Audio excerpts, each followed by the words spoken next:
hoje que esta sessão, embora seja numa hora há um bocadinhozinha, está na hora da sesta, nós vamos tornar esta sessão muito ativa e muito participativa. Este tema é um tema que não é normal. E começa logo pela palavra cliente. Cliente, não é normal. Ainda hoje, nas nossas instituições, e eu falo muitas vezes em cliente, há sempre alguém que diz, cliente, não sei do que essa senhora está a falar. Pois é, nós hoje vamos falar dos nossos utentes, dos nossos clientes, da pessoa que ocorre aos nossos serviços. E isso é muito importante, ver a pessoa no seu todo. E o nosso tema é o caminho para a excelência no serviço ao cliente. Nós cada vez queremos ser melhores, nós em termos de gestão hospitalar. E por isso temos hoje connosco uma especialista da DECO que vai efetivamente falarmos de um trabalho que foi feito por ela e pela equipa que ela liderou, em 42 hospitais, onde se pretendeu efetivamente avaliar a satisfação e a experiência dos utentes. É isto que ela, durante 20 minutos, nos vai explicar. E depois, seguidamente, vamos ter um painel desde uma pessoa que é mais utente, que está aqui à minha frente, um médico, um gestor, uma pessoa mais dedicada à farmácia, uma pessoa do Conselho de Administração de uma instituição como o IPO, e vamos partilhar com vocês, efetivamente, o que é que pensamos sobre isto, e depois também queremos receber o feedback da plateia. Portanto, o que eu pretendo é que esta sessão seja extremamente participada, possamos ouvir a opinião de todos, e daqui se possa levar uma coisa que já anda hoje em dia a correr em algumas revistas internacionais, e há hospitais também preparados para isso, que é o hospital tendo como... Eu não gosto da palavra, e se forem ler o que eu escrevi na revista, eu falo numa linha de produção. Ou seja, o utente está no princípio, a pessoa está ali. E depois nós vamos servindo conforme as necessidades. Nós saúde, nós segurança social, nós justiça. O centro é uma coisa que eu não entendo muito bem, mas isso desde o início, até porque é uma palavra, está muito gasta. O doente no centro, o utente no centro. Mas qual centro? Centro de quê? Eu prefiro, como utente, se me posicionar, entrar, estar ali, naquela instituição, e depois, à medida que eu vou precisando dos serviços, eles vão ao meu encontro. E já há hospitais, efetivamente, que trabalham este conceito. O hospital amigo das pessoas, um hospital que vê o utente como uma pessoa e não como aquele que vai tratar a ferida ou vai pôr a prótese. Portanto, eu de imediato, porque não se trata de eu fazer aqui uma conferência, mas sim de ouvirmos a doutora Teresa Rodrigues, que é socióloga, licenciada em Sociologia, trabalha atualmente no Centro de Competências de Saúde e Alimentação da DECO, Proteste, realiza estudos diversos na área da saúde, tendo como foco a avaliação da qualidade dos serviços prestados aos consumidores, neste caso aos utentes. Senhora doutora, faz favor. Boa tarde. É um prazer estar a participar aqui nestas conferências de valor em saúde, particularmente nesta mesa redonda presidida pela doutora Rosa Matos e por este excelente e estimulante painel de moderadores e também não menos estimulante plateia. Muito obrigado pelo convite e obrigado por convidarem a DECO Proteste para estar aqui presente.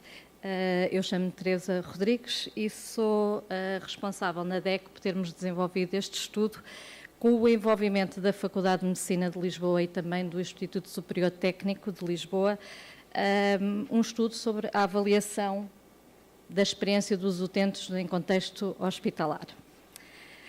Podem-me perguntar então, mas porquê fizeram este estudo? Qual é que é a motivação por trás deste estudo? Para nós é muito simples.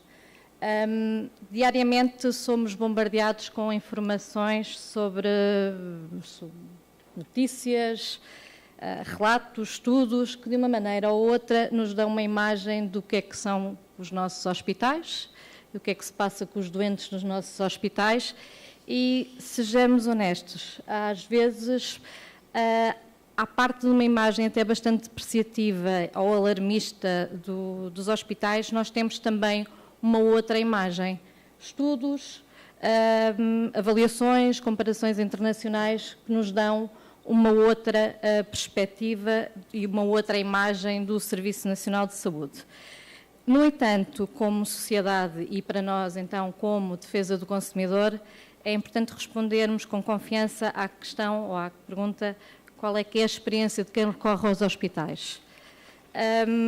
Claro, aqui voltamos um bocadinho àquela questão de colocar o cidadão do centro do sistema, que a doutora Rosa ainda agora mencionou.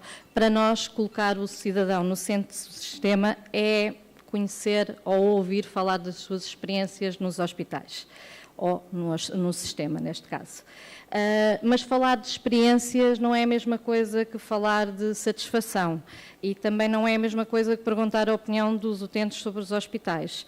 E por considerarmos que este tema das experiências é tão interessante e tão lato, desenvolvemos um vídeo que eu gostava de partilhar com vocês sobre o que é as experiências e o que é a experiência em qualidade hospitalar. Peço a vossa atenção agora então para o vídeo, assim que ele vier. Novamente os estudos que dão a tal outra imagem do sistema.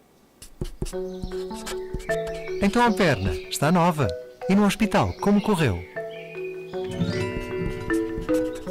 Já cá estamos. Ok, podia ter sido pior. Não olhe, assim o tempo não passa. Leia uma revista.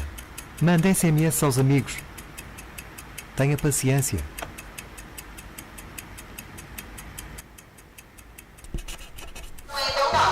Olha, é a sua vez. Ao raio-x.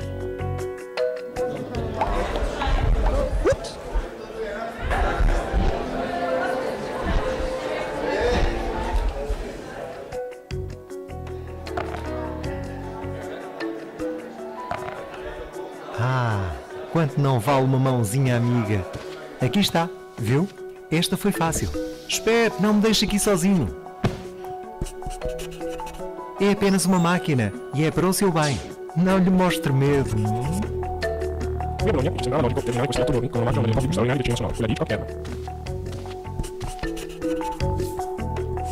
Desconfortável esta enfermaria, não?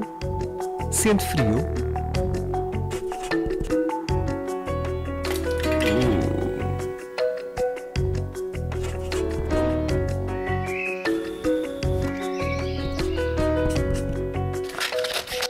Doutor, obrigado. E agora, qual a medicação? Next.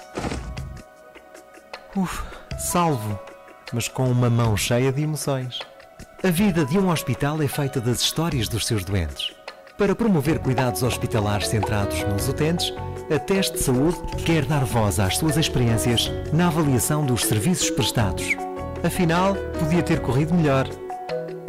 www.deco.proteste.pt. Espero que tenham gostado e que tenha sido elucidativo do que é uma experiência de um utente no hospital. Voltando um bocadinho às avaliações, existem em Portugal diversas avaliações, que é do vosso conhecimento. São avaliações importantes para conhecermos vários aspectos do desempenho, da qualidade, até das satisfações ou das reclamações nos hospitais. Mas para nós fazia falta um estudo independente e também de base populacional que se focasse então na experiência dos utentes em situações muito concretas, portanto, como vimos no vídeo. Uma avaliação junto dos utentes e que também fosse feita pelos utentes, ou seja, quem avalia aqui são os utentes.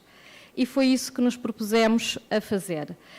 Propusemos desenvolver, então, um sistema de avaliação dos hospitais com base nas experiências dos seus utilizadores. Este projeto foi desenvolvido em 3 fases. A primeira fase foi uma definição dos aspectos-chave que iríamos avaliar e também todo o desenvolvimento metodológico. A segunda fase é aquela que me traz cá hoje, é a análise dos resultados e a sua divulgação. E a terceira fase deste projeto, ainda estamos a desenhar, é uma fase em que pretendemos fazer recomendações específicas para os hospitais que foram avaliados, tendo em conta então os resultados que nós obtivemos com o nosso inquérito aos utentes. Falar então um pouco de cada uma das fases, que acho que é importante para terem também um panorama geral do que é que nós fizemos e como é que chegámos aos resultados que chegamos. O estudo começou a ser desenhado em 2013 e a primeira publicação que fizemos foi em 2014, em dezembro de 2014, na nossa revista Teste de Saúde. Começámos por fazer uma revisão metodológica da literatura, de tudo o que é que existia sobre dados, resultados centrados no cidadão, avaliação das experiências, porque esta questão da avaliação das experiências já existe noutros países, que já desenvolveram a questão de medir as experiências dos utentes, e nós quisemos aproveitar um pouco das experiências deles para retomar este estudo para Portugal. Neste caso, foi importante, então, perceber quais é que eram os indicadores que eram mais relevantes no nosso país. Nós já sabíamos quais é que eram os indicadores relevantes de uma experiência dos utentes, mas era preciso adequar isto ao nosso contexto, ao contexto nacional. Para isso, contámos com a colaboração de experts em saúde e decisores e também com a colaboração de outros profissionais de saúde e também de doentes, aos quais fizemos vários focos-grupo, para daí podermos retirar quais eram os aspectos que para os doentes e para os profissionais de saúde seriam considerados os mais importantes da avaliação das experiências. Identificados os indicadores mais relevantes, ou seja, os aspectos mais relevantes da experiência, poderíamos então estar preparados para avançar para a segunda fase. Porém, quero-vos dar a conhecer então um pouco de quais foram as dimensões. Nós agrupámos os indicadores em 3 dimensões. A primeira dimensão diz respeito ao acesso e à acessibilidade ao hospital, e aqui temos indicadores como o tempo de espera, que é dos mais conhecidos, e também, por exemplo, a sinalética e a forma como é que os utentes se movimentam nos hospitais. Outra dimensão é as condições que os hospitais oferecem, e aqui centramos nas questões relacionadas com a higiene, com a alimentação, com o ruído e até, por exemplo, o horário das visitas. Depois temos os indicadores que estão relacionados com os profissionais de saúde. Aqui dividimos os indicadores, quase que poderia dizer, em 2 subdimensões. Por um lado, temos todos os aspectos relacionados com a comunicação, a forma como se comunica com os doentes e o envolvimento da família, a informação e como é que a informação sobre os cuidados que a pessoa precisa, como é que essa informação é transmitida para os doentes. E depois, por outro lado, temos também tudo o que é questões relacionadas com o suporte emocional, com a empatia, com o respeito para com o utente. Partindo disto, tendo presente então as dimensões, e foi possível construirmos uma grelha de questões que nos permitiu avançar para a segunda fase do projeto. A segunda fase, que é a recolha então da aplicação do questionário e a recolha da informação. Claro que isto implicou termos um modelo operacional para pôr em prática o projeto. Nós começámos por pedir autorização à Comissão Nacional de Proteção de Dados. Tínhamos um sistema que fazia a geração de números aleatórios, porque as entrevistas foram feitas aleatoriamente, recorrendo a este sistema telefónico. Eram feitas 5 tentativas de contacto para números selecionados de forma aleatória, que incluía também o horário pós-laboral e também os fins de semana, para termos uma grande abrangência. Temos pessoas que estejam em casa a várias horas e não apenas, por exemplo, poderíamos só apanhar os que já são reformados e que estão em casa durante o dia.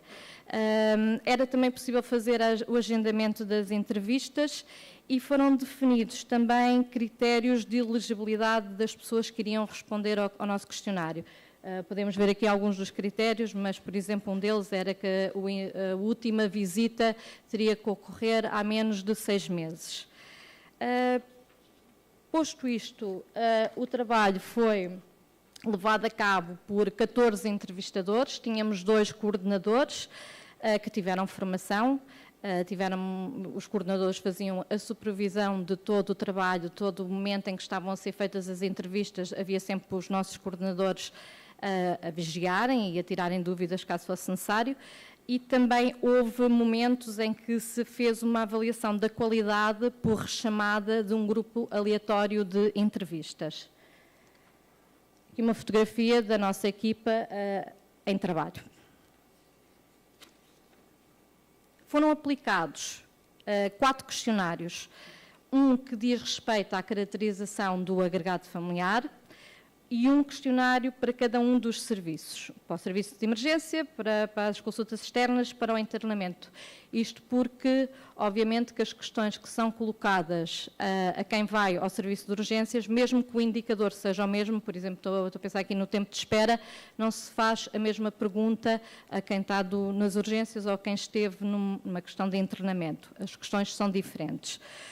Quando aplicado o questionário, o que é que os nossos entrevistadores faziam? Eles faziam várias questões que permitiam os utentes ou utilizadores reviver a última visita ao hospital e reviver a sua experiência.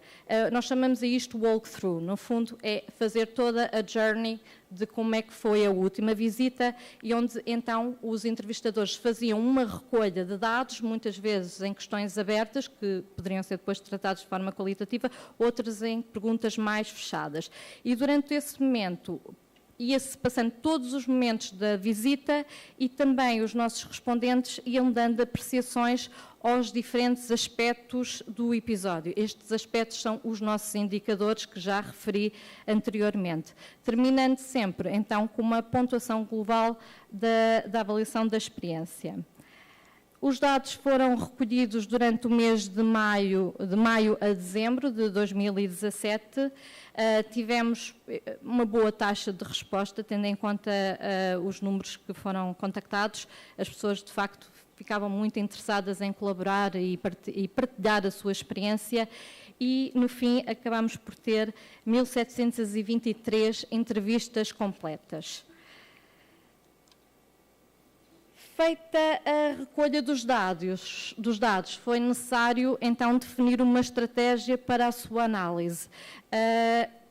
Tendo em conta que nós tínhamos um manancial de informação, definimos então que iríamos ter duas avaliações, ou dois tipos de níveis de avaliação, uma avaliação global do hospital e porque também não queríamos perder a informação que recolhemos, fizemos também uma avaliação por contexto, ou seja, uma avaliação do serviço de urgências, do internamento e também das consultas.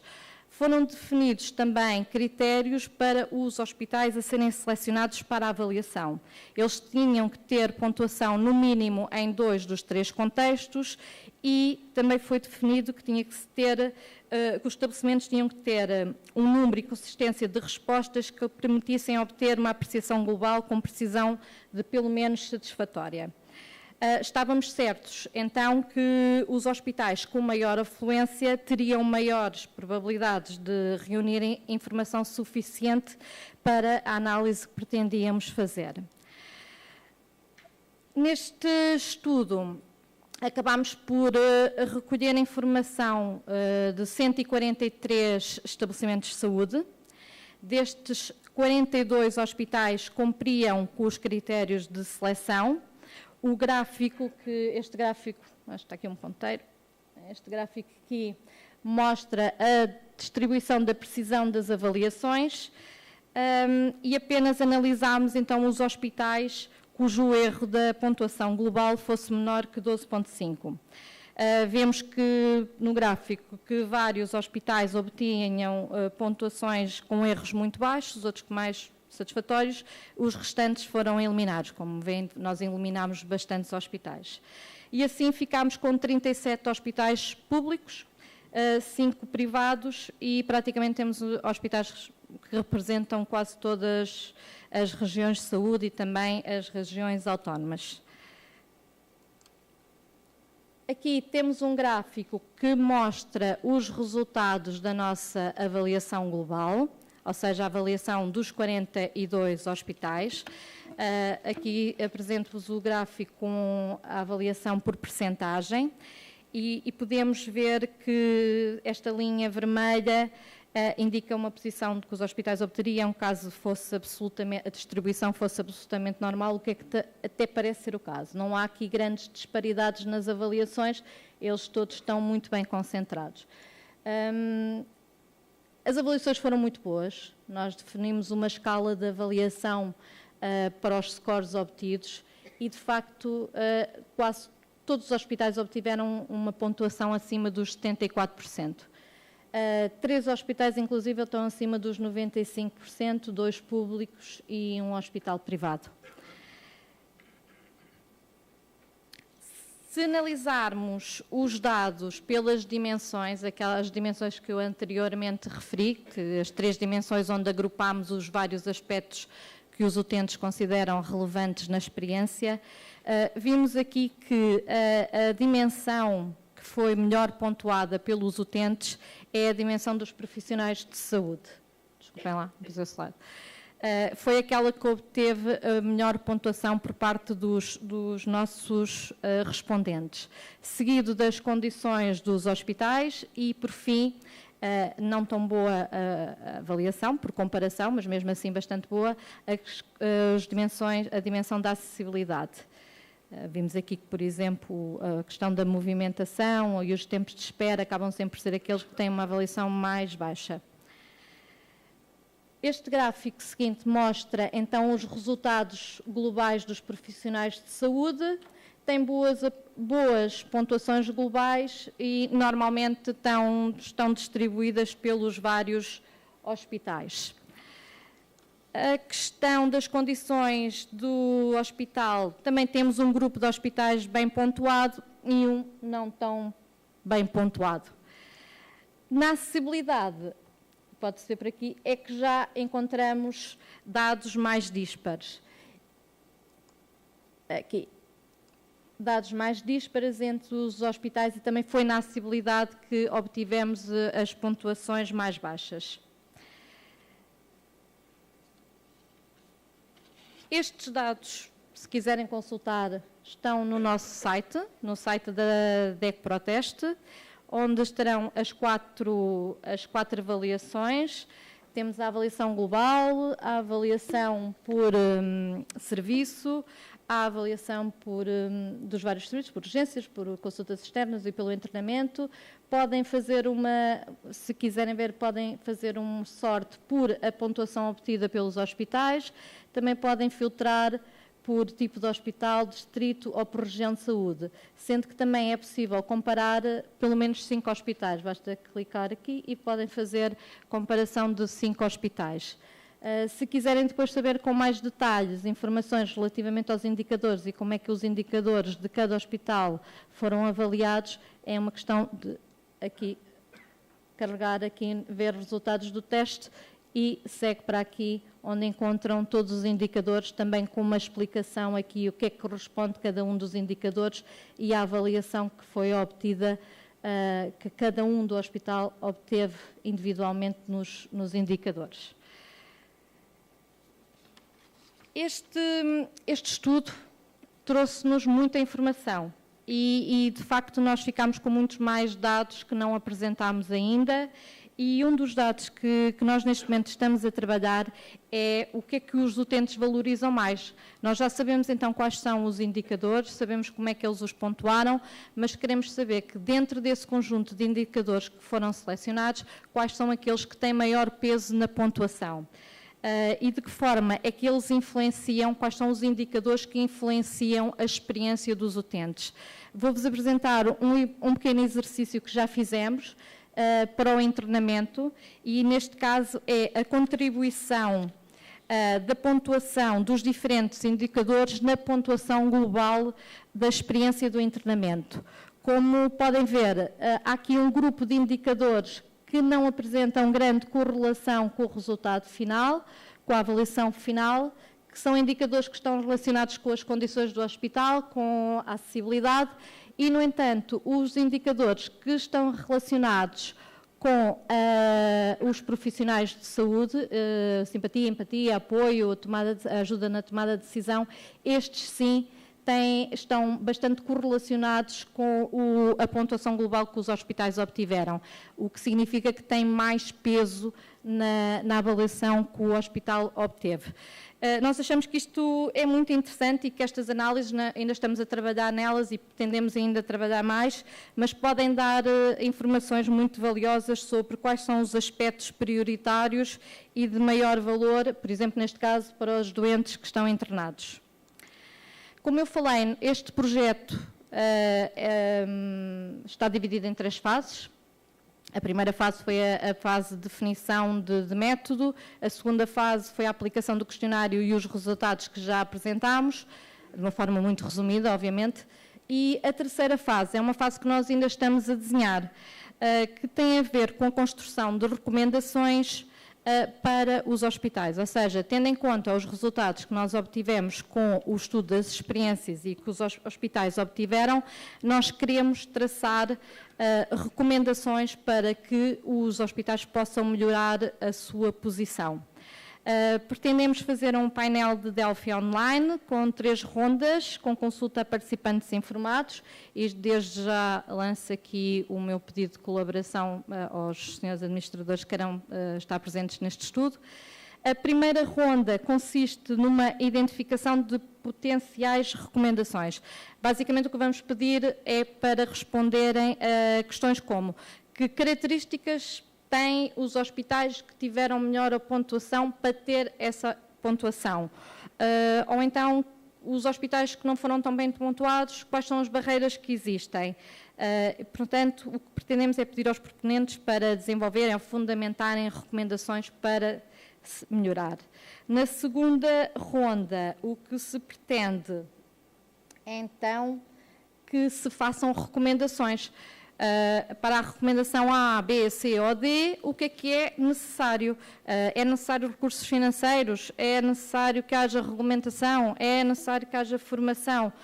Este é o trabalho que nós esperamos para que depois, numa terceira ronda, tendo já as recomendações elaboradas, haja um consenso de quais são as recomendações para os hospitais.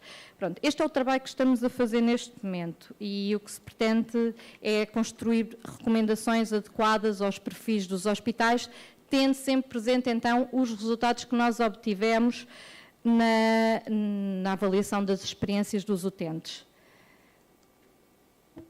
Em síntese, o nosso estudo mostra que os portugueses dão um voto de confiança aos hospitais, mas nós continuamos vigilantes, nós vamos continuar a fazer este estudo. Este estudo foi o primeiro, nós queremos que com ele complementar avaliações que já existem. Queremos continuar a identificar boas práticas e também oportunidades de melhoria e esperamos agora com esta fase 3 poder apresentar esse tipo de boas práticas e como chegar lá. Queremos reforçar a centralidade do cidadão no sistema, ou seja, queremos continuar a ouvir a voz dos utentes e queremos que sejam eles a avaliar os hospitais. E, por fim, queremos continuar, como já disse, a monitorizar a experiência dos utentes.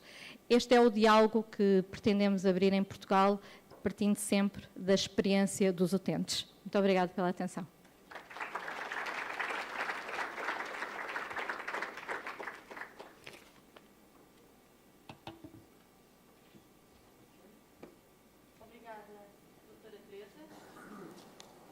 Não sei se esses resultados que foram agora aqui apresentados surpreenderam a maior parte da plateia, se não, afinal, nós temos bons hospitais. Os nossos utentes, as pessoas que ocorrem aos nossos hospitais, dizem que nós temos bons hospitais.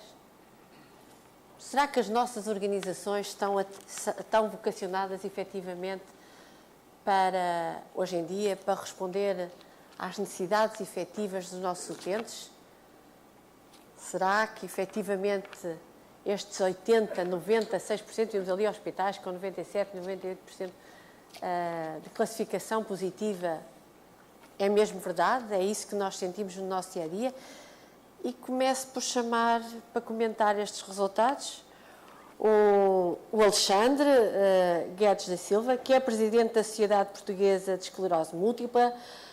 Sei que tirou um curso de engenharia, sei que gosta de desporto, sei que também é um gestor de desporto, faz favor de sentar, já lhe vou passar a palavra. E chamo o nosso médico, o Dr. Alexandre Lourenço, que é presidente da secção regional sul da Ordem dos Médicos, é obstetra, tem muitos trabalhos publicados e vai-nos daqui um bocadinho também falar da percepção que ele tem como médico do que é isto da satisfação dos nossos utentes, daqueles que passaram pelo nosso hospital. O Dr. Guilherme Vitorino, que é vogal da Comissão Executiva do SAMS, no hospital, eu chamaria privado, não é? É também investigador, é professor e tem alguns trabalhos publicados na área da inovação. A Rosário Reis, que é vogal executiva do Instituto Português de Oncologia de Coimbra, portanto, é uma gestora e vai agora também, tem trabalhado também em várias áreas, como a telemedicina, certo? A telemedicina, trabalhos da qualidade. E por último, mas não por último, a Sofia André, que é farmacêutica e que neste momento está ligada à Bayers. Exatamente. E chamaria agora também a nossa palestrante, que nos mostrou o estudo. Eu começaria exatamente pelo Alexandre, que é um utente do nosso serviço. Tem esta percepção que os nossos hospitais são efetivamente bons. Eu vi aqui no estudo que a melhor percepção vai para os profissionais, o que me deixa muito gratificante, porque eu tenho exatamente a mesma percepção. Nós temos excelentes profissionais no nosso Serviço Nacional de Saúde, temos excelentes profissionais no Sistema Nacional de Saúde, portanto, penso que o nosso país se pode orgulhar dos profissionais que tem. Eu estou a falar de médicos, de enfermeiros, de técnicos, de administradores, penso que temos realmente bons profissionais e este estudo, se eu tiver a dizer alguma coisa, eu tentei estar muito atenta para não me enganar agora. Este estudo demonstra exatamente isso, que a primeira valorização do estudo vai para os nossos profissionais. É essa a percepção que tem como utente, como dirigente de uma associação? Olá, boa tarde a todos. Quero agradecer o convite que foi lançado pela APA. É um prazer estar aqui a representar as associações doentes. No fundo, eu estou um bocadinho a representar-vos a vocês todos, porque a tendência é nós evoluirmos para a doença à medida que a idade progride e, portanto, mais tarde ou mais cedo acabaremos neste papel. Eu voltaria um bocadinho atrás. Eu acho que temos de ter muito cuidado com estes estudos. O dia-a-dia das associações doentes dizem exatamente o contrário disto. Que as pessoas não são servidas, não se sentem satisfeitas, que existe uma falta de coordenação no sistema e naquilo que é o tratamento da sua condição e, portanto, isto são números que, para mim, me custam muito engolir. Eu tenho que olhar à lupa estes resultados e tentar perceber, de facto, de onde é que surgem estes números. Porque um doente agudo tem medo e vai ao hospital. Um doente crónico tem medo de ir ao hospital. Ou seja, pondo isto em perspectiva, a maioria dos doentes que têm doenças autoimunes, como eu, têm que tomar medicação que deprimem as suas defesas. Portanto, o pior sítio para onde nós podemos deslocar é para o hospital, sobretudo para um ambiente em que claramente podemos ganhar novas doenças e novos problemas, que já vêm complicar aqueles que estão instalados. Portanto, uma das coisas que a nós, enquanto doentes, gostaríamos muito é de que o modelo funcionasse de facto um bocadinho como uma fábrica em que o doente ia montando peças, não é? Mas na mesma deslocação ao hospital, não é para cada peça ter que lá ir outra vez. E o grande problema é que muitas das vezes não há qualquer coordenação naquilo que são as deslocações da pessoa ao serviço, não é?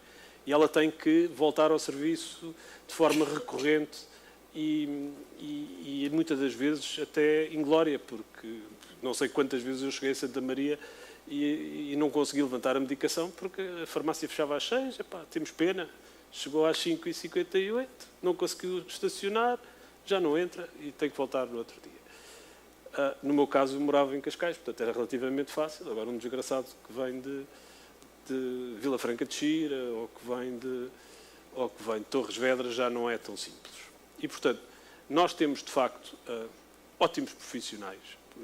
A avaliação dos profissionais não está errada. Portanto, essa parte aí essa parte aí do barato. Claro que temos ótimos profissionais, claro que temos pessoas sensíveis, claro que temos pessoas dedicadas.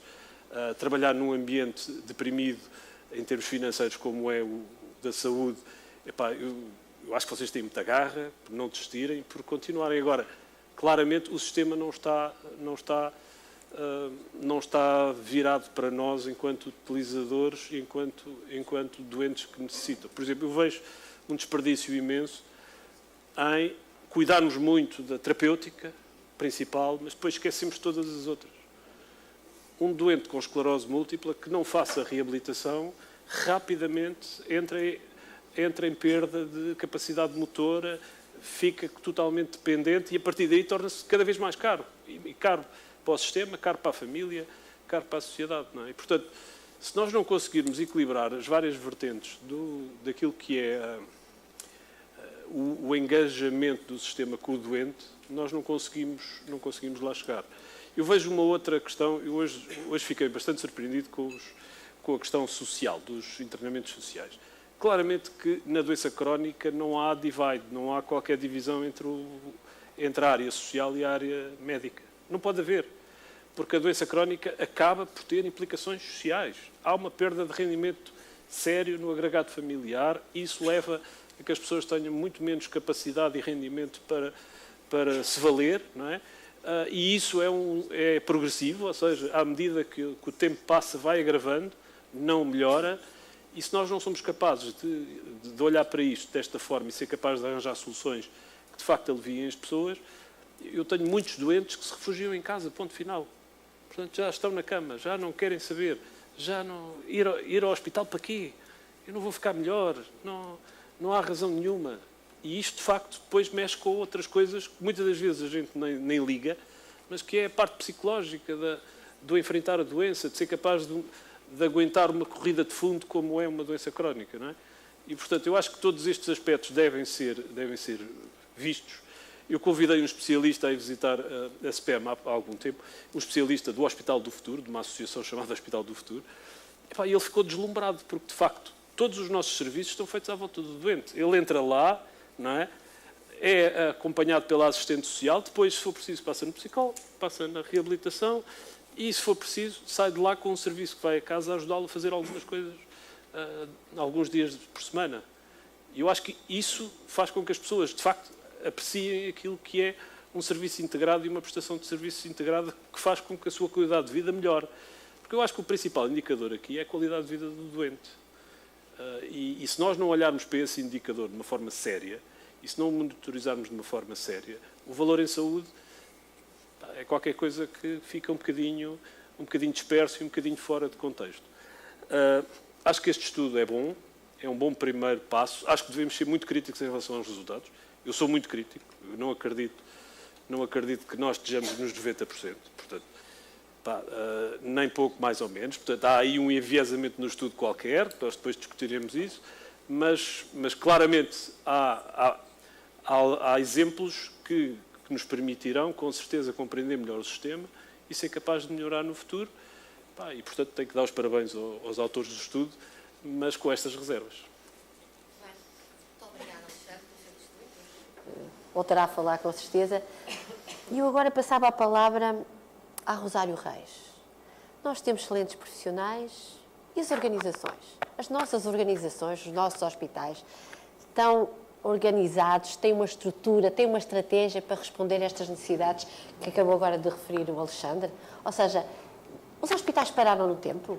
Nós temos a mesma organização que tínhamos há 20 anos ou nos últimos 20 anos evoluímos e estamos a ir ao encontro daquilo que é a necessidade das pessoas que lá ocorrem?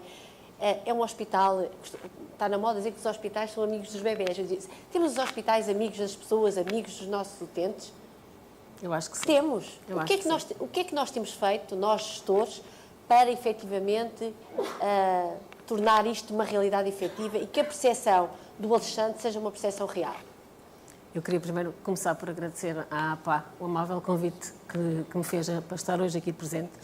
Queria também dar os parabéns à ADECO, porque eu acho que estas iniciativas são muito importantes porque nos permitem conhecer o outro lado, que é a experiência do doente. Era aquilo que o colega falava, de que chegamos às 5 menos um quarto, não tivemos estacionamento e depois, portanto, já não podemos entrar. São realidades que nós precisamos de percepcionar e de valorizar. E eu acho que o vosso estudo deve ter um manancial de informação que saibamos nós aproveitá-lo sem prejuízo das questões metodológicas que foram levantadas. Mas, de facto, eu acho que nós demos passos muito importantes. Nos hospitais oncológicos, eu acho que nós demos passos extraordinários, nomeadamente com a questão que há de manhã o Dr. Laranja Pontes falava das clínicas. Nós nos IPOs temos os grupos multidisciplinares por patologia, em que, em vez de o doente andar a percorrer o calvário das várias especialidades, são as especialidades que se centram, eu sei que não gosta do termo, mas que se centram em volta do doente. Temos 12 grupos multidisciplinares na nossa instituição que têm como missão definir o percurso do doente, definir o designado pathway do doente, em que definem, desde o momento em que o doente entra na primeira consulta até ao tempo do follow-up, todas as etapas, os tempos que devem mediar entre cada uma dessas etapas e depois fazem a monitorização dos resultados. Têm, de facto, uma grande preocupação com a qualidade, com a segurança do utente, com o humanismo, com a compaixão, como alguém falava de manhã, que é uma palavra que estava muito associada à religião, mas eu acho que é uma palavra que nos contextos oncológicos se deve colocar muito. E, portanto, esta questão dos grupos multidisciplinares por patologia ou das clínicas, como dizia o Dr. Laranja Pontes, são uma forma nova de abordar as pessoas, numa perspectiva multidisciplinar e numa perspectiva holística. Por outro lado, nós no IPO temos, há muitos anos que trabalhamos estas matérias da qualidade, desde 2010, e, portanto, somos certificados por vários organismos. Temos consciência que temos que fazer mais e melhor. Eu li o estudo da DECO naqueles pequenos resumos que estavam disponíveis na internet e posso dizer-lhes que os nossos resultados, embora sejam resultados de inquérito de satisfação, estão bastante alinhados com os vossos. Portanto, nós temos muito que melhorar na área do tempo de espera na consulta externa, embora seja um aspecto que conseguimos melhorar relativamente ao período homólogo, temos que melhorar. O ruído é também uma preocupação dos nossos doentes. A questão da alimentação, os nossos doentes é um aspecto que valorizam muito, talvez porque nós somos um dos únicos hospitais do SNS que ainda tem confecção própria e, portanto, os doentes valorizam muito a alimentação, as condições em que chegam à alimentação, a temperatura. Vamos agora retomar um projeto que é no dia do aniversário dos doentes, a nossa cozinha fazer um bolo e podemos festejar todos juntos o aniversário dos doentes, que foi um projeto que tivemos que suspender, mas que vamos retomar agora.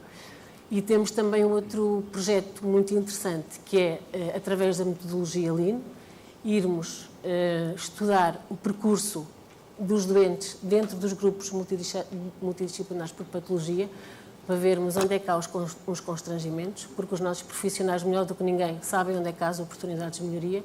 Os nossos doentes, queremos que eles tenham confiança em nós. Nós queremos assumir um compromisso de melhorar os resultados. Queremos que eles saiam de lá mais satisfeitos com a prestação. E temos projetos, por exemplo, com os cuidados de saúde primários, porque nós hoje também estamos aqui a falar de excelência, estamos a falar de proximidade. Temos projetos com os cuidados de saúde primários, no sentido de, por exemplo, cuidar da mulher sobrevivente do cancro da mama, em que nós escolhemos as doentes, nós, isto é um plural mastático porque eu não sou médica, mas os doentes são escolhidos na consulta de oncologia para que possam estar nos cuidados de saúde primários, assinam o seu consentimento e é fornecida uma password para que o médico do centro de saúde possa, através de uma plataforma que foi criada para o efeito, partilhar a experiência com o médico hospitalar e nós daqui a 5 anos podemos conhecer melhor o percurso das nossas doentes com cancro da mama, das nossas sobreviventes e termos dados científicos para poder demonstrar numa perspectiva de partilha entre os cuidados hospitalares, os cuidados de saúde primários e os próprios doentes. Portanto, eu acho que nós demos passos fenomenais, gigantescos, e parece-me que o Serviço Nacional de Saúde está num bom caminho e congratulo-me com a circunstância de pelo menos, se bem me recordo no estudo, o hospital que ficou menos bem classificado tinha uma classificação de 74%, portanto eu acho que isso é muito bom. Queria só, no último minuto que me resta, partilhar convosco que um dos aspectos que faz com que o IPO de Coimbra seja um hospital que normalmente nesses estudos vem muito bem pontuado é a questão do humanismo. Há uma equipa que recebe o doente e que o acompanha na sua primeira experiência dentro do hospital, faz uma abordagem social, económica e psicológica, e depois há um profissional do hospital que acompanha o doente à primeira consulta, ao primeiro ato médico, e isso é muito valorizado pelas pessoas. E também acho que os profissionais do Serviço Nacional de Saúde estão de parabéns, nomeadamente, e no que diz respeito aos estudos que nós temos no IPO, a classe que, em termos de acolhimento, é mais valorizada é a dos enfermeiros, e logo seguido dos médicos. Portanto, eu acho que os profissionais do nosso Serviço Nacional de Saúde também diz isso, fazem milagres. E pronto, esgotei. Obrigada. Obrigada. Não, não esgotou, ainda vamos ter a oportunidade de falar mais um bocadinho. Mas eu agora passava a palavra ao Dr. Guilherme Vitorino. É verdade o que se diz? Eu própria às vezes também o digo.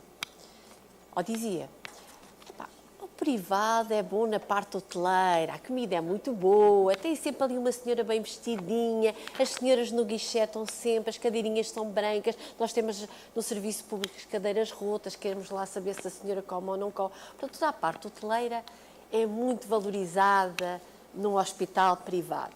Mas depois, relativamente à qualidade, vamos lá ver. Isto é verdade. É verdade que o setor privado, nesta área da saúde, valoriza muito aquilo que nós chamamos o bem-estar do doente em termos de acolhimento, de salas de espera, de alimentação, de permanência dos seus familiares, condições. É isso que cativa as pessoas para o setor privado? Muito bem, muito obrigado. Eu disse que ia tentar que isto fosse uma coisa mais animada. Eu estou a fazer as perguntas que, certeza, alguns de vocês queriam fazer. Portanto, faz favor. Peço desculpa, não estou a ser... Espero não estar a ser incómoda, mas isso é verdade. Não. Quer dizer, é um bocadinho essa percepção. Eu acho que no setor privado há uma relação que aparentemente é mais óbvia e depois, como dediquei 5 anos da minha vida no público a desenvolver metodologias de satisfação, já posso dar o outro lado, que há uma relação mais óbvia com o tema da lealdade. Em teoria, se a pessoa não ficar satisfeita, pode não voltar. Se calhar no público não tem essa opção. Portanto, a relação entre satisfação e retorno é muito óbvia para as entidades privadas. Para mim também o é no público. E eu só queria aqui salientar uma ironia desta conferência, uma ironia pessoal, mas peço que me acompanhem, que é, primeiro, agradecer o convite da APAC, é sempre um prazer. E depois porque escolheram o chairman indicado para esta conferência.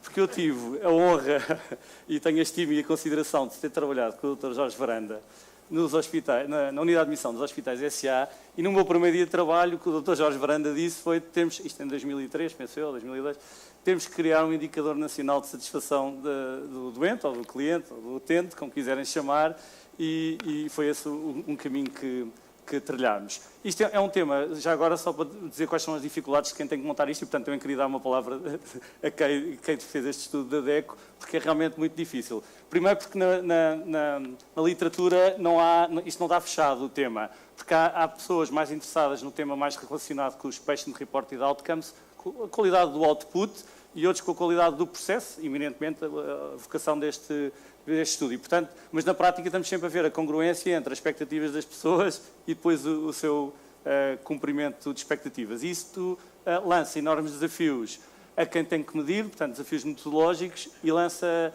desafios organizacionais a quem depois também tem que apresentar os resultados, como fizemos muitas vezes.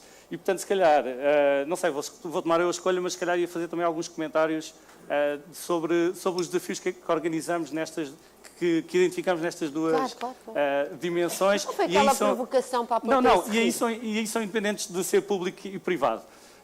Por exemplo, a 3 níveis, em termos organizacionais, ao nível da tutela, da administração, se for privado ou público, aqui o grande desafio é como é que alinhamos incentivos de forma a focar a organização no doente. E esses incentivos, às vezes, não são sempre óbvios. Eu acho que isto não se pode contar. no cima está a ser transmitido. Mas eu lembro, quando nós quisemos montar o projeto, que fomos a cada hospital, em nome do Ministério da Saúde, pedir que cada hospital pagasse a avaliação da satisfação, que dividimos por todos os hospitais do país, e eu lembro dos presidentes dos hospitais, na altura, já foi muitos anos e o mundo mudou, dizer não tenho o mínimo interesse, isto à boca fechada, não é? Não tenho o mínimo interesse em ouvir a satisfação dos meus clientes, tenho aqui outras prioridades. Felizmente, isso penso que mudou completamente e também, na altura, houve uma coisa que não se concretizou, mas que existe muito no privado, que é linkar o prémio de mandato dos administradores, uma parte dele, ao foco e aí garanto-vos que as organizações passam todas a ser muito mais alinhadas. Portanto, o sistema de incentivos é importante, porque senão continuamos a dizer que o doente está no centro, mas depois o lugar reservado à porta do hospital diz administração, não é? E pronto, portanto, há esse enorme desafio ao nível de alinhar incentivos para que se meça e depois se tenha consequências. Depois, há aqui um segundo nível, que é o nível dos gestores, que muitas vezes isto é tipo um proforma para um processo de acreditação ou de certificação, e digo, pronto, já medi a satisfação, siga. Por exemplo, o único estudo longitudinal que eu encontrei é da Austrália, onde durante 5 anos mediram quantos projetos foram implementados na sequência das recomendações de estudo de satisfação. E se forem ver aos estudos, são muito poucos. Infelizmente, são muito poucos. E, portanto, este desafio de, para além de constatarmos, depois passarmos à ação, aqui na gestão é desafiante. Nos profissionais é muito interessante porque fui fazer muitas apresentações destas a muitos hospitais públicos e quando os resultados são bons, a metodologia é espetacular. Quando os resultados são maus, normalmente é a metodologia, o tema da discussão é a metodologia. Todas têm vantagens e desvantagens, temos aqui que concordar qual é a metodologia pela qual vamos medir. E essa metodologia é importante, e isso foi durante um tempo assim no Ministério da Saúde, foi durante 7 ou 8 anos, depois cancelou-se, e uma ou outra, pode ser qualquer uma, a questão é que temos que ter uma metodologia que seja comparável a nível internacional, porque senão temos várias instituições, às vezes do próprio Ministério a medir, ou entidades reguladoras, mas depois não são comparáveis, e por exemplo, mesmo estes dados penso que são de 2017, mas estamos agora a discuti-los a 2019, portanto, como é que medimos de forma recorrente e criar aqui um ciclo de avaliação. Depois, se tiver tempo, não sei, ou para uma segunda ronda, podemos também discutir alguns aspectos metodológicos. O modelo que na altura foi criado pela Universidade Nova e que nós continuamos a desenvolver noutras indústrias, infelizmente agora na saúde não tem sido possível, era um modelo que também ajustava o modelo ao nível da imagem e, por outro lado, ao nível do case mix de cada hospital. Portanto, nós sabemos pela literatura que os hospitais com case mix, por exemplo, os IPOs estavam sempre em primeiro lugar, porque obviamente quanto mais severa é a patologia que eu trato, qualquer pequeno gesto é sempre sobrevalorizado. Portanto, o mesmo gesto ou as mesmas condições num IPO ou noutro hospital e, portanto, um modelo que tem que ajustar pelo tipo de imagem e expectativas. Além disso, por exemplo, às vezes há crises reputacionais num determinado momento e se eu estou a medir num momento em que houve uma crise num determinado hospital, também temos aí. Portanto, ajustar pela imagem é importante. Depois, este modelo que nós desenvolvemos também ajustava pelas reclamações, porque na literatura está provado que se eu passei por um processo de reclamação, isso pode ter um efeito positivo se a reclamação foi bem resolvida e pode ter um efeito negativo se a reclamação foi mal resolvida. Portanto, há aqui algum ajuste. Depois, obviamente, e concordo só fazer a ponto com os outros oradores, que depois é um indicador absolutamente subjetivo.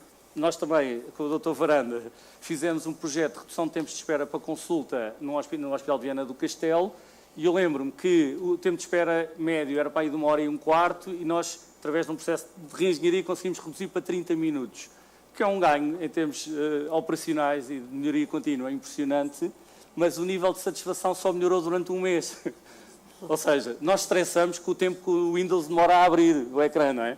E, portanto, o ser humano está sempre nesta avaliação. Portanto, este controle da satisfação também é importante para perceber se são coisas que temos que melhorar operacionalmente ou se são expectativas que temos que ajustar. E na saúde, muitas vezes, as expectativas não estão, infelizmente, ajustadas. Muito bem, muito obrigada. Agora, se calhar, passava a palavra à Sofia para comentar um bocadinho todo este estudo, qual é a sua visão, trabalha na indústria farmacêutica, mas também já passou pelo hospital, pensou por aquilo que li do seu currículo. Quais são os comentários que lhe parecem mais oportunos relativamente ao estudo que foi apresentado e se quiser comentar há também algumas coisas que já foram ditas aqui neste painel, faz favor. Muito obrigada. Antes de mais, boa tarde a todos. Um agradecimento especial à APA e uma congratulação também por este evento que é de excelência. Também uma palavra de felicitação à DECO por ter tido a coragem de montar um desenho de um estudo que até poderia dar uns resultados pouco animadores. Felizmente observamos o contrário. E gostava de salientar do estudo da DECO 3 dimensões que, pelo menos para mim, ressaltaram e que consigo também transpor para aquela que é a realidade da indústria farmacêutica. A primeira, o enfoque no doente. Também tenho algumas dificuldades com a questão do doente no centro daquilo que fazemos, pois esta manhã também alguém comentava que nem sempre é assim, ainda estamos longe de o fazer. E em que medida é que a indústria farmacêutica contribui, e nomeadamente a Bayer, para este aspecto? Bem, o core da nossa atividade é, de facto, a investigação de moléculas que sejam inovadoras, mas também vai para além disso, vai para além do próprio medicamento e de encontrar soluções que possam gerar valor não só para o doente, mas para o cliente. E estou a pensar naquilo que hoje em dia já é banal, mas é também, não nos podemos esquecer que muitas vezes um medicamento pode ser potenciado por uma coisa tão simples como uma aplicação que pode ser utilizada pelo próprio doente ou pelo profissional de saúde e gerar resultados clínicos mais satisfatórios para todos e para o sistema.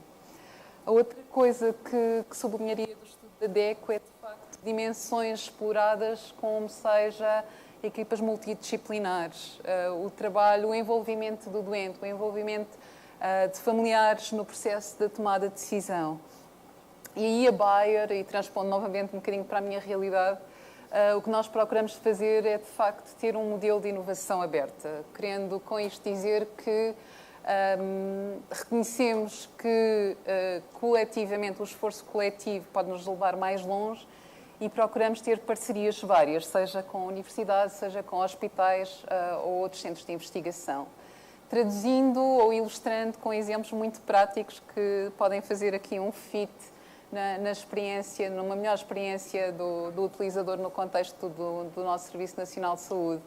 Então, até bastante recentemente tivemos o privilégio de trabalhar com o professor Guilherme Conova no que foi uma workshop de identificação da capacidade de um determinado serviço ou determinados serviços, e o que procurámos de facto fazer foi a aplicação de algumas técnicas de design thinking que nos ajudam a perceber melhor alguns problemas e fazer alguma ideação do que é que nós podemos potenciar com coisas tão simples como o espaço físico ou a capacidade de um serviço poder dar resposta. Também noutros países, ainda não tanto em Portugal, infelizmente, também temos procurado otimizar, juntamente com parceiros, com hospitais, o percurso do doente na instituição. E esse foi um dos pontos bastante interessantes de ver no estudo da DECO. De facto, a acessibilidade está lá, mas não andarão também os nossos doentes um pouco perdidos. E no caso específico de um estudo bastante recente que fizemos na Alemanha, foi identificar até doentes que estão em risco elevado, no caso de determinados eventos cardiovasculares, mas dado que esses riscos são silenciosos, provavelmente não os identificamos tão bem e olhamos para um doente de uma forma um pouco mais segmentada. E, por último, um aspecto também, talvez, que eu retire indiretamente ou da leitura do artigo que nos foi disponibilizada do estudo da DECO, é, de facto, a gestão da mudança. E a Bayer conta com uma história em Portugal de já 150 anos e de facto, é necessário um desenvolvimento, um espírito de abertura para com a sociedade e com todos. E espero partilhar convosco um tópico que é, pelo menos para mim, particularmente inspiracional, que é de facto pensarmos em desafios que até talvez possam nos parecer difíceis de concretizar ou impossíveis de concretizar, mas devemos ter esse sentido de orientação e esse sentido de missão. E no caso da Bayer, a Bayer tem um projeto particularmente interessante que se chama LIPS. LIPS significa um salto de fé e procura, juntamente com parceiros vários, encontrar a cura para algumas situações. A cura do cancro, a cura de doenças raras congénitas. E este meu ponto que trago aqui é sobretudo de que não podemos esquecer que devemos almejar sempre a excelência e talvez também o impossível para encontrar melhores resultados. Esses melhores resultados serão, obviamente, para todos os parceiros da sociedade. E talvez finalize aqui para depois dar asa a uma discussão mais aberta. Muito obrigada. Eu de imediato passava a palavra ao Dr. Alexandre Lourenço, como disse, é médico, é representante da Ordem dos Médicos. E é interessante neste estudo, é a segunda vez que eu digo aqui, o importante são realmente as pessoas, as profissionais. Aparecem como a maior valorização neste estudo. Mas depois temos um utente que nos diz, uma coisa é o doente agudo, que chega lá, e outra coisa é a doença crónica. Como é que vê estas questões? Obviamente, gostaríamos, se calhar, ou eu pessoalmente, e penso que também um bocadinho a plateia, dado que foi aqui questionado pelo Alexandre essa questão, isso é verdade? Temos uma maneira diferente de ver o doente agudo e o doente crónico?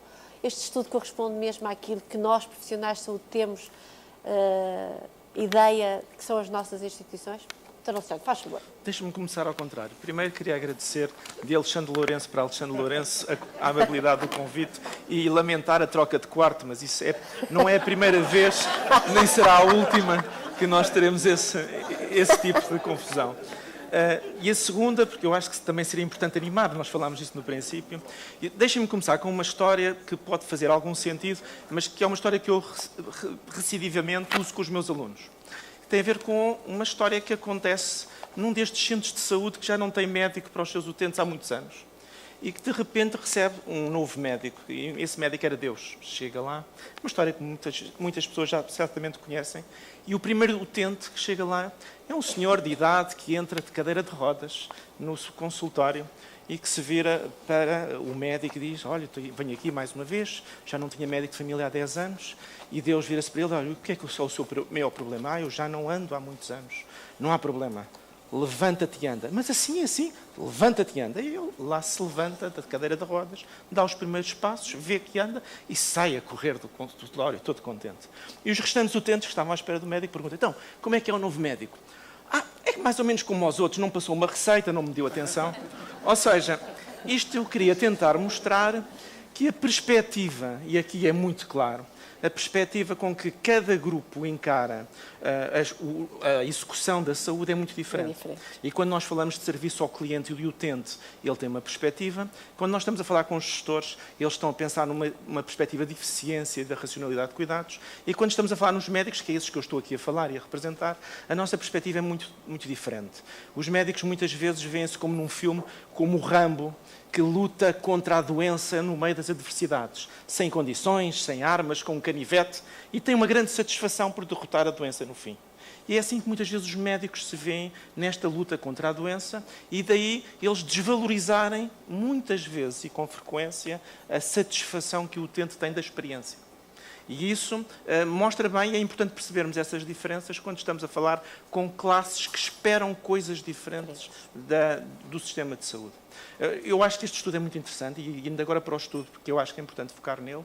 Este é um estudo que foca dimensões que raramente são percepcionadas de uma forma direta pelos profissionais de saúde. E as 3 dimensões, eu deixo os profissionais para o fim, mas, por exemplo, a do acesso, eu acho que há um viés muito grande neste trabalho, porque o acesso visto por quem já esteve no internamento ou na urgência 6 meses ou 12 meses depois, foi de quem teve acesso ao serviço. E na urgência e no internamento, esse acesso é sempre rápido, é imediato e tenta resolver os problemas. Seria muito importante termos a avaliação do acesso da globalidade, nomeadamente daqueles que esperam anos por consultas ou por tratamentos, porque não sendo prioritários e não sendo graves, são deixados para trás. Normalmente na doença grave, na doença aguda, isso não acontece. O acesso é bom e o resultado normalmente é o que dá um maior esforço, porque o ramo está lá para isso, que é para a doença aguda. O segundo ponto tem a ver com as condições hoteleiras. É muito interessante ver que os principais hospitais tinham melhor classificação nas condições, eram os privados, excetuando o caso específico do Francisco Gentil. O IPO tem um tipo de patologia, que o coloca sempre à frente dos outros, porque aí todas as condições são postas de lado face à doença que está de base. E por isso, se nós no acesso, eu acho que estamos mal, nas condições, há uma clara discrepância entre público e privado, e as condições tendem a melhorar, mas eu ainda estou em serviço, ainda conheço muitos hospitais que têm enfermarias de 8 camas e têm uma casa de banho para 4 enfermarias de 8 camas, e isso não é certamente as condições que nós gostaríamos de ter neste século a trabalhar. E isso, as instituições privadas e as parcerias público-privadas, já por terem hospitais mais modernos, pensados de outra maneira, já resolveram esse problema. O terceiro, eu estava a deixar para o fim, eram os profissionais. Não há dúvida que os nossos profissionais são treinados para lidar empaticamente com os doentes. O tratamento da doença da pessoa que sofre e que está à frente, e nos hospitais são doenças agudas e crónicas, mas são pessoas que sofrem, é diferente do que se faz muitas vezes nos centros de saúde ou no campo preventivo. O nosso treino é para treinar e lidar com a pessoa que sofre, mas cada vez temos menos tempo, porque para termos melhor acesso, reduzimos o tempo das consultas, os internamentos são curtos e o tempo despendido por muitos dos profissionais para os doentes nos últimos anos tem sido cada vez menos. Por isso a Ordem dos Médicos fez um documento específico a ter o tempo de consulta média recomendável para que haja tempo para colher dados, para realizar atos e para poder explicá-los e conversar com o doente, porque vimos neste estudo da DECO, e muito bem, que os doentes valorizam muito a participação na decisão, valorizam muito a capacidade de comunicar e a forma como se comunicam com eles. E eu tenho o Conselho Disciplinar com 1000 queixas por ano na região sul e 70% são queixas de comunicação, que não existiriam se a comunicação tivesse sido resolvida. Isto é fruto do pouco tempo e da pouca qualidade de tempo que temos em muitos hospitais, e não são só nos públicos, os privados também o têm. A pressão que existe no privado para se produzir muitos atos também leva ao mesmo. Eu acho que essas são discussões que neste estudo eu trago ilações importantes, independentemente dos vieses, mas valoriza muito estes aspectos que nós queremos focar, perspectivas diferentes, que têm que ser todas consideradas, qual a mais valorizada.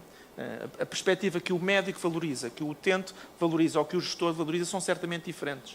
E o resultado final tem que ser um algoritmo bem construído, que para mim, como médico, coloca sempre a mortalidade e a grande morbilidade como peso muito importante, e depois as questões de satisfação, de qualidade, que para mim são secundárias, mas que nós vemos claramente que são importantes para o utente na maneira como ele percepciona a experiência. Mas os IPOs aí ganham sempre porque estão a lidar com um cancro e a experiência final é: livrei-te de um cancro, vais ter mais anos de vida. E isto para mim é sempre o mais valorizável nesta relação. É para isso que servem os hospitais. Muito obrigada, Dr. Alexandre. Penso que tivemos aqui, além da apresentação do estudo, 5 comentadores de excelência, e eu agora passava a palavra para esse lado. Já tenho pelo menos 3, 4, 5. Vamos ficar por 5, 6. Tudo bem. 6, depois ainda dou a oportunidade, depois das respostas de cada um, falar um minuto para concluirmos. Boa tarde. Boa tarde. Carlos Alberto, sou o presidente do Centro Hospitalar de Tâmega. Eu quero dizer, antes de mais, que eu me revejo muito no estudo, francamente, e achei muito curiosa a abordagem feita pelos diferentes comentadores, porque verdadeiramente isto traz-nos a uma leitura que pode até parecer paradoxal, que é, num estudo que é orientado para os utentes, quem não se revê nele são os utentes. Uma coisa que é muito paradoxal, ou seja, verdadeiramente nós, seres humanos, tendemos a olhar muito do nosso lado, do nosso ângulo, e depois esquecer o resto. O que o doutor Alexandre Lourenço diz aqui é muito curioso. Eu, enquanto médico, sou o Rambo que quero resolver, quero estar preocupado, quero atacar a doença. E de facto, nós sentimos isso no dia-a-dia. Ou seja, não podemos, mesmo o Rambo, não pode esquecer a abordagem do utente. Porque, de facto, no fim do dia, se não o fizermos, também tendemos a gerar aqui uma dificuldade de diálogo que depois é mal entendida. Agora, Eu queria dar os parabéns à DECO pela inovação do inquérito, do estudo. Acho que devem experiências destas ser feitas mais vezes, porque nunca teremos nenhuma situação que seja absolutamente perfeita. Há de sempre haver vieses, como em tudo na vida. Mas é muito melhor ter esta capacidade de análise, ter dados e poder comparar, do que não os ter. E, portanto, eu, de facto, o que retirava daqui, particularmente, era esta situação caricata de que, feito pelos utentes, com a opinião dos utentes, quem não se revê nela são os utentes. Muito bem. Doutor, ali atrás. Já passo aqui. Boa tarde, Miguel Paiva, sou o Presidente do Centro Hospitalar de Doutor Ivoga, onde está incluído o Hospital de São Sebastião, que, de acordo com a escala da DECO, é o pior hospital, tem só 74% de satisfação dos seus utentes, só 74% não é mau. Curiosamente, eu, quando saiu o estudo, por causa disso, fiquei muito atento ao estudo e fui lê-lo com detalhe. E o estudo, no nosso caso particular, classifica como menos bem valorizado o internamento e a consulta externa e como mais bem valorizado o serviço de urgência. Curiosamente, nós temos um volume incomensuravelmente maior de reclamações de serviço de urgência do que qualquer das outras áreas, são praticamente, diria, inexistentes, mas são muito reduzidas as reclamações nas outras áreas. Para além de que somos também o hospital, o São Sebastião é o hospital, de acordo com o último estudo da entidade reguladora da saúde, onde isso está expresso relativamente aos elogios, é o hospital do Serviço Nacional de Saúde português com o maior número de elogios em número absoluto. Em todo caso, depois de ler o estudo, também fui ver uma outra coisa, que é a dimensão da amostra. A amostra são 1.723 entrevistas para 42 hospitais, o que dá uma média de 41 inquéritos por hospital. E, portanto, eu deixo esta constatação, se não terá sido demasiado ambicioso a vontade da DECO de estudar tantos hospitais, isso não seria muito mais interessante estudar menos hospitais e obter relevância estatística naquilo que é a avaliação que se faz. Depois, só também uma outra questão que eu ia aqui deixar, que é o seguinte, e isto para dizer outra parte, que é esta. Nós entendemos, apesar de tudo, que os 74% de satisfação dos utentes relativamente à nossa instituição são razoavelmente verdadeiros. Nós implementámos um sistema de avaliação, ou melhor, uma metodologia de avaliação sistemática com o NPS recentemente, e no NPS dividimos os utentes entre promotores com avaliação até 10, com avaliação de 9 e 10 numa escala de 1 a 10, neutros 7 e 8 numa escala de 1 a 10 e detratores com avaliação de 1 a 6. E nós temos 41,41% de promotores, e portanto que avaliam a sua experiência no hospital com pontuação de 9 e 10, 7 e 8 temos 36% e 22% de doentes que avaliam a experiência no nosso hospital como são tratores até entre 1 e 6. E, portanto, eu diria que, apesar deste viés, o resultado é razoavelmente aderente com aquilo que é a nossa própria experiência. E, portanto, eu gostava de perceber se a DECO não acha que valeria a pena ser mais concentrado no volume das amostras para elas terem mais relevância estatística. Muito obrigada, Dr. Miguel. Percebemos a questão. Percebemos, está na cauda, não é nada agradável. Vamos passar agora aqui para a frente. Dois ou três comentários que eu gostaria de fazer. Primeiro, a questão dos IPOs. Eu passei também por um dos IPOs. E há uma questão cultural, que é genética aos IPOs. O professor Gentil costumava dizer que o doente, naquele tempo, que não vem recomendado por ninguém, é recomendado por mim. E ele tinha um poder absolutamente, digamos, que hoje não tem comparação. Depois há um outro aspecto que eu acho que é importante. Do modo geral, os profissionais que vão para os IPOs vão por vocação, porque é uma área que gostam. o que torna, de facto, a relação com o doente provavelmente um pouco diferente. Lembro-me que no tempo em que eu por lá passei, houve uma revista dessas, já nem me recordo qual, que foi lá, andou por lá à vontade por dentro do IPO, e no fim sai-se com esta. Os profissionais são anjos a tratar os doentes. Portanto, há ali qualquer coisa de facto especial que tem a ver com a total dependência que o doente tem face à sua situação de doença e, portanto, há de facto essa questão muito específica dos IPOs, independentemente de todos os progressos que têm vindo a ser feitos em termos de organização de resposta aos cuidados. Foi um prazer com o Dr. Guilherme Vitorino ter-nos medido, ou melhor, foi mais ele do que eu, ter-nos medido a satisfação. Os níveis eram também muito elevados no tempo dos hospitais SA. Isso tem com certeza a sua explicação. Eram coisas semelhantes a esta, se eu bem me recordo. No entanto, é necessário olhar muito bem para, digamos, para os resultados e ver onde é que há os pontozinhos onde se pode melhorar. E nunca perder a oportunidade para isso. Depois há uma outra questão. Eu sei que fizeram vários focus group. Nós também fizemos lá, na altura era pouco comum, lá arranjamos alguém que era especialista nisso, e apanhámos pormenorzinhos interessantíssimos.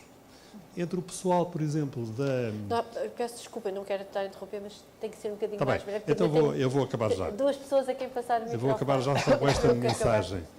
Na obstetrícia havia clara diferença entre a sala de partos e as salas de internamento. Havia ali níveis diferentes digamos, de atitude para com os doentes. Essas coisas têm que ser valorizadas, tem que ter um olho clínico para se poder perceber onde é que se deve mudar. Finalmente, a última nota que eu fiz, eu aproveito para referir que eu acho que nós vamos em Portugal muito atrasados, não é só relativamente ao Einstein, é relativamente ao conceito de Healing Environment, que é um conceito concebido pela Associação Americana de Hospitais com os arquitetos. E Healing Environment significa retirar aos hospitais toda a carga que eles têm de qualquer coisa muito especial. Então, na obstetrícia, isso é mais que... E, de novo, valorizar a inserção dos hospitais em áreas verdes. Coisas desse género. E fico-me por aqui para não gastar mais tempo. Muito obrigada. Doutor? Muito rápido, um comentário e uma pergunta. O primeiro comentário em relação ainda às expectativas. De facto, na generalidade, as pessoas têm demasiadas expectativas em relação aos hospitais. Porquê? Porque a imagem que tem dos hospitais é transmitida através da televisão. E na televisão toda a gente é jovem, toda a gente é bonita, toda a gente tem diagnóstico, toda a gente tem tratamento. E nos hospitais nós lidamos com velhos, nem toda a gente é bonita e lidamos com insucesso diariamente. E, portanto, isto é uma coisa que tem repercussão na nossa prática diária. Segundo, no inquérito do Vila Verde Cabral, o professor Vila Verde Cabral, ele encontrou uma coisa curiosa, é que o nível de satisfação das pessoas que experimentam o hospital e que usam o hospital é maior do que as pessoas que nunca foram ao hospital. Ou seja, as pessoas que nunca foram ao hospital têm pior ideia do que quando lá vão. Terceiro, os hospitais em PPP são penalizados financeiramente se têm menos de 95% das pessoas satisfeitas. Portanto, há aqui uma diferença entre os hospitais PPP e os outros. A pergunta prende-se ainda com o Willing Environment, que o Dr. Varanda estava a falar. O Willing Environment é muito importante. Os aspectos, a cor das paredes, o acesso à luz natural, os cheiros, o respeito pelo sono noturno, tudo isto, a música ambiente, a arte. Por exemplo, São Francisco Xavier é chamado Hospital das Artes precisamente para chamar a atenção da importância da arte na humanização do ambiente. E, portanto, isto muitas vezes é uma questão cultural, não é uma questão de investimento, não é uma questão de dinheiro. A minha pergunta é se foi feita alguma pergunta em relação a este inquérito, a estes aspectos do ambiente. Muito obrigada. Penso que o doutor pediu, não foi? E finalizamos por aqui as perguntas. Muito obrigado por citar naturalmente o painel. Eu quero fazer uma pergunta, mas permitam-me muito brevemente só aqui 2 observações. E, aliás, na senda do que foi dito anteriormente, qualidade é exatamente isto. Por isso é que o representante da Associação de Doentes não está satisfeito.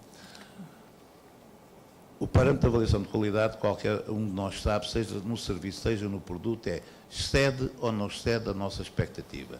Se excede, nós estamos perante um serviço de qualidade. Se não excede, sejam quais sejam as variáveis que nós utilizamos, estamos perante um serviço de má qualidade. Segundo ponto, a questão da comunicação é absolutamente fundamental.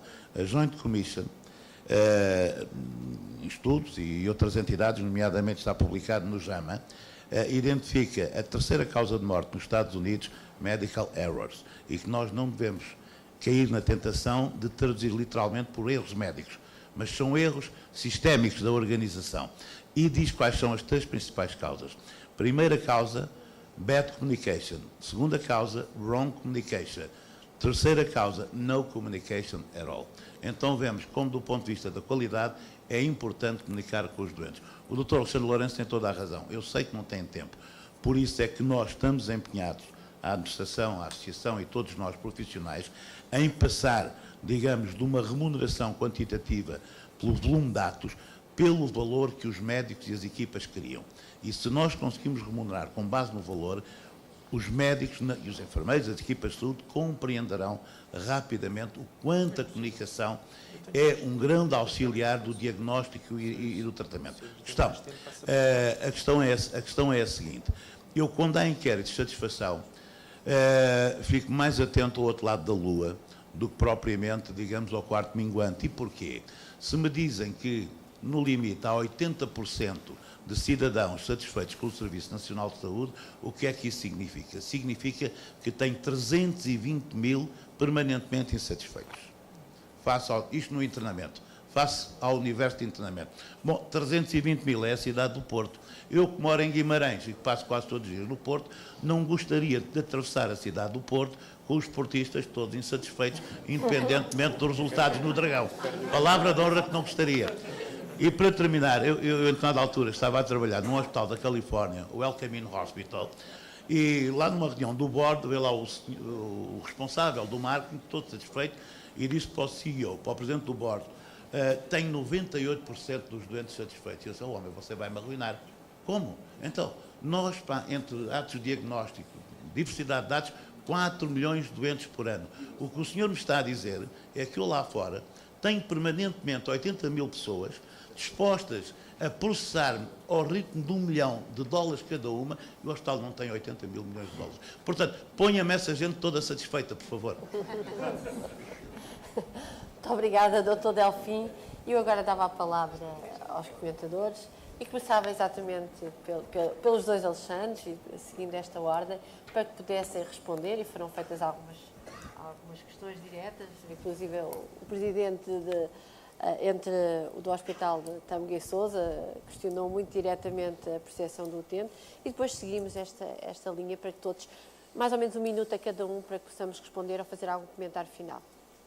Ora bem, o meu comentário é fácil. É óbvio que não podemos estar satisfeitos com aqueles números, porque a realidade mostra que é diferente.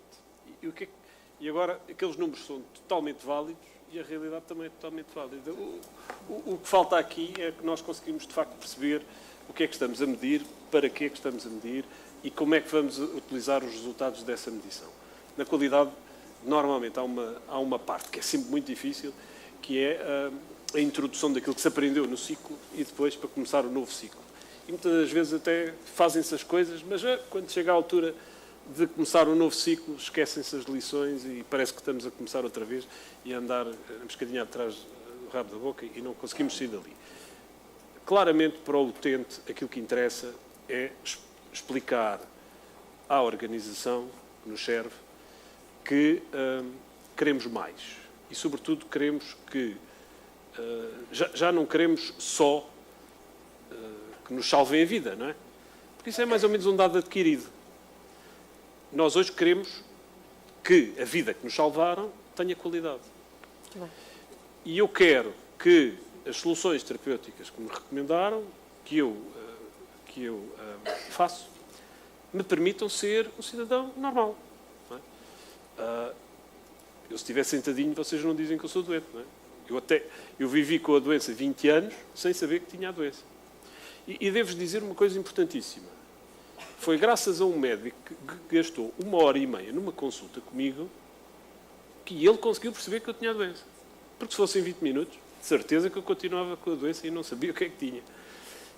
E isto também tem a ver com uma outra questão. É que quanto mais complexas são as patologias, maior é a necessidade de reflexão do próprio médico para fazer o diagnóstico, para ser capaz de dizer, isto que você acha que tem, não tem.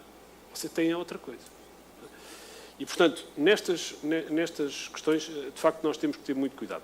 Eu gostava só de deixar aqui uma mensagem. Eu gostei muito ontem da sala de controle do Albert Einstein. Eu diria que daqui a 10 anos vamos ter salas de controle dos doentes. Aquilo que vocês estão a ver hoje, que é uma realidade no Albert Einstein, que é o controle do processo, muito provavelmente daqui a 10 anos vamos ter salas de monitorização do doente e o doente anda na rua, anda na sua vida. Muito obrigada, Alexandre, pela sua participação neste painel. Dr. Alexandre. Talvez sendo curto e focando apenas uma parte, que eu acho que é importante desta área. Tem a ver com o tempo necessário para comunicar e para não cometer erros. Nós sabemos que hoje, com a limitação da autonomia dos hospitais, o tempo que nós precisamos a mais vai reduzir a acessibilidade. Porque são duas variáveis que estão muito ligadas. Porque a acessibilidade ao hospital é fácil, é a porta da urgência. E a porta da urgência cada vez é um maior problema. A excessiva acessibilidade a um hospital para algo que não devia de ser da urgência, com a porta aberta pela urgência, tem sido realmente um problema que tem motivado múltiplas comissões, trabalhos e não conseguimos até hoje vislumbrar a solução, embora eu tenha noções muito concretas em algumas coisas que se podiam fazer. Agora, se nós melhorarmos a comunicação e o tempo na consulta, a acessibilidade cresce. Isto tem a ver com o facto de os hospitais não terem capacidade e autonomia para crescer à medida das exigências e dos pedidos dos clientes. Crescer ou diminuir. Por isso, mas na maior parte do que acontece neste momento é uma necessidade de crescimento. Eu tenho uma consulta de referência com 2 anos de atraso e vejo 20 pessoas numa manhã. E quando reduzo para 12, eu sei que a consulta passa para 4 anos. Aconteceu no dia em que o anterior ministro decidiu que não havia referências geográficas. E a nossa consulta, que era das poucas da Zona Sul, apanhou de toda a gente ao mesmo tempo. Passámos de 3 meses de acesso para 2 anos num mês. E se eu quiser fazer crescer, porque tenho pessoas interessadas e formas de organização para funcionar melhor, eu não há capacidade. E aí os gestores, todos, acho que têm esse problema e têm essa queixa. Não têm autonomia para desenvolver adequadamente os seus serviços para a procura dos clientes. Muito obrigada, Dr. Alexandre. Vou ser muito rápido. Guilherme. O medir sim ou não? Acho que sim, temos tido várias tentativas de erros em Portugal e nos outros países já se mede há muitos anos com as mesmas metodologias. Depois, é preciso clarificar metodologias e se calhar a APA pode liderar também essa discussão, porque há aqueles selos, que parece o selo da Superboc, que é 20 medalhas de ouro consecutivas, há aqueles selos que é para as equipas de marketing, que se forem ver a metodologia desses estudos, é assustadora, mas nos hospitais privados já há esses selos de qualidade. Depois há o Net Promoter Score, que é muito interessante, tem outro objetivo completamente diferente. Depois há estes estudos mais abrangentes e completos. Depois há a parte toda qualitativa que apanha os detalhes que o Dr. Varanda falava. E, portanto, temos que clarificar o que medir e para quê, e se calhar com várias metodologias, mas com diferentes objetivos. E noutras, separar o trigo do joio, do que é do mundo comercial e do que é do mundo que está certificado e validado academicamente para podermos medir. E depois, isto é o problema dos rankings e nós também tivemos experiência com isto. Olha, no meu tempo São Sebastião estava em primeiro lugar, portanto sirva de consolo. A questão, eu nunca estou preocupado com onde é que eu estou no ranking. O que é preciso medir é sempre com a mesma consistência para poder motivar as equipas a alcançar mais e dar-lhes objetivos, porque senão estes indicadores têm um impacto muito negativo no ânimo das equipas e eu percebo isso perfeitamente. Portanto, o objetivo é sempre relativo ao meu ponto de partida. Muito obrigada. Doutora Rosário? Eu deixava ouvimos também tanto aqui, falar de IPOs, vamos ser rápidos então. Na senda do que diz o meu colega, eu deixava também aqui 2 desafios à APA e à DECO, que era por um lado, medirmos e avaliarmos a experiência dos cuidadores, que é uma área que me parece que ainda está descoberta e são um elemento muito importante nos nossos serviços, e era medir-se também a satisfação dos doentes na área da telemedicina, porque eu acho que pode ser um fator de promoção da telemedicina, porque é uma área que ainda tem muitos passos para dar, e é disso que estamos a falar aqui, é de qualidade, é de proximidade, é de redução de custos, e a telemedicina pode potenciar isso mesmo. Muito obrigada, doutora. Também numa nota muito breve, o que me faz refletir é que aqui tivemos diferentes perspectivas, olhando para uma mesma informação. O que me leva a pensar de que forma é que estas diferentes perspectivas nas vossas realidades podem levar à geração de maior valor. Isto é, por outras palavras, como é que nós também, enquanto indústria farmacêutica, podemos contribuir para gerar melhores valores, melhores experiências dos utentes no Serviço Nacional de Saúde. Muito obrigada. E agora, o comentário final aqui da nossa investigadora, que nos veio apresentar e que vai responder aqui a algumas das questões.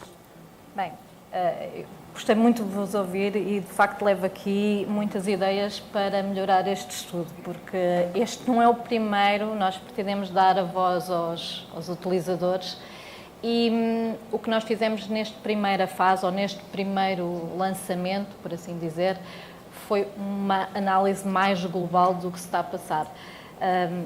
Nós temos 1.723 inquéritos validados, não sei, confesso que não sei quantos inquéritos correspondem a São Bernardo, mas nós só publicámos dados cujos resultados nós tínhamos certeza que aqueles resultados não iriam diferir muito caso tivéssemos mais respostas.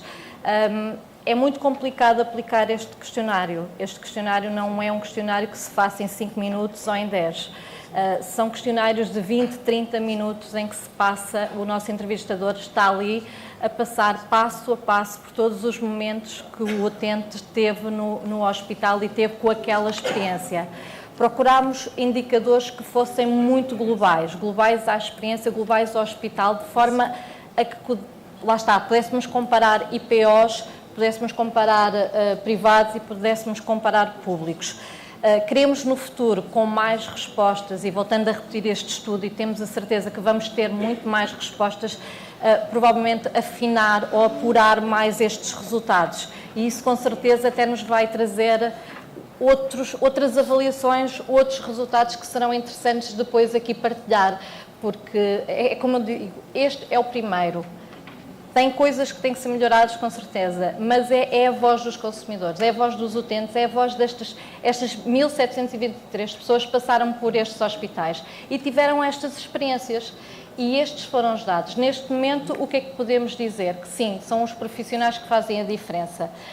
As questões relacionadas com o acesso são aquelas que têm que melhorar ou que precisam de mais trabalho. Nem tudo é perfeito, nem tudo é muito bom. O cenário também dá a ideia de que é tudo muito bom, mas se esmiuçarmos os resultados, vamos apurar que há problemas, há fatores, há indicadores que precisam ser melhorados em determinados hospitais. Há sempre aqui espaço para melhoria. E estamos certos que no futuro podemos até trazer dados mais refinados, em que possamos até perceber qual é que é a diferença entre EPOs, entre hospitais especializados, entre privados e entre públicos. E este é o nosso trabalho e é o trabalho que nós vamos continuar a desenvolver. Se houver mais questões em relação ao estudo, nós estamos dispostos a dar todas as informações a São Sebastião. Se quiser mais informações sobre a amostra e sobre os resultados, estamos cá para isso. Muito obrigada, doutora Teresa. Acho que temos todos que agradecer. Foi um excelente estudo. A DEC contribuiu para... Foi uma honra estar com vocês nesta tarde. Afinal, eu olhando para a plateia, acho que foi muito aguerrido, acho que foi muito interessante e vocês contribuíram para isso. Penso que há um caminho a percorrer nesta área da satisfação. Eu há bocadinho estava a brincar aqui com a doutora e estava a dizer, para a próxima eu quero vir aqui apresentar um estudo sobre o grau de satisfação dos nossos profissionais. Falta também essa parte, era interessante vermos isso, perceber o que é que os nossos profissionais trabalham todos os dias lá. E já agora, para terminar, portanto, eu acho que isto é o caminho a fazer, Dr. Miguel Paiva, eu já fui utente do seu hospital e eu sou daquelas que digo que tem um excelente hospital, portanto a minha percepção do Hospital de São Sebastião é excelente. Parabéns pelo trabalho, parabéns pelo trabalho de todos, que certeza fazem o melhor pelas vossas instituições.